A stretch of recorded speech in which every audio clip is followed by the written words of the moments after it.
AP DGP Rajendranath రెడ్డిని TDP నేతలు వర్ల రామయ్య, దేవినేని ఉమ కలిశారు. 2 సంవత్సరాల తర్వాత డీజీపీని కలిసే వచ్చిందని వర్ల రామయ్య అన్నారు. ఎన్నికల్లో పోటీ చేసే అభ్యర్థులపై ఉన్న కేసుల వివరాలు వెంటనే ఇవ్వాలని కోరామన్నారు.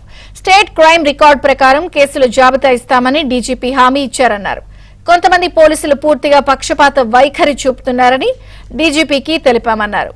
వైసీపీ నేతల ఆగడాలు పట్టించుకోవడం లేదన్నారు. ఎన్నికల కోడ్ అమల్లో ఉన్నా జగన్ అమలు చేయడం లేదు అని టీడీపీ నేత దేవినేని ఉమ అన్నారు. జగన్ కూటమి భయం పట్టుకుందన్నారు.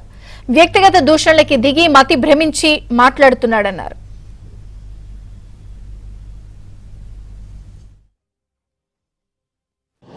అయ్యా, రేపు ఎన్నికల్లో పోటీ చేయబోయే అభ్యర్థులందరికీ రాష్ట్రంలో వారి మీద ఎక్కడైతే కేసులున్నాయో, ఎక్కడైతే క్రిమినల్ కేసులున్నాయో అవన్నీ కూడా వెంటనే మిమ్మల్ని లెటర్ ఇచ్చిన వెంటనే ఇచ్చేటట్టుగా చూడండి.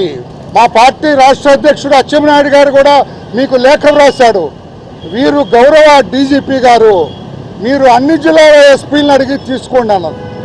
అంటే 26 జిల్లాలుంటే 26 జిల్లాలకు రాయాలండి.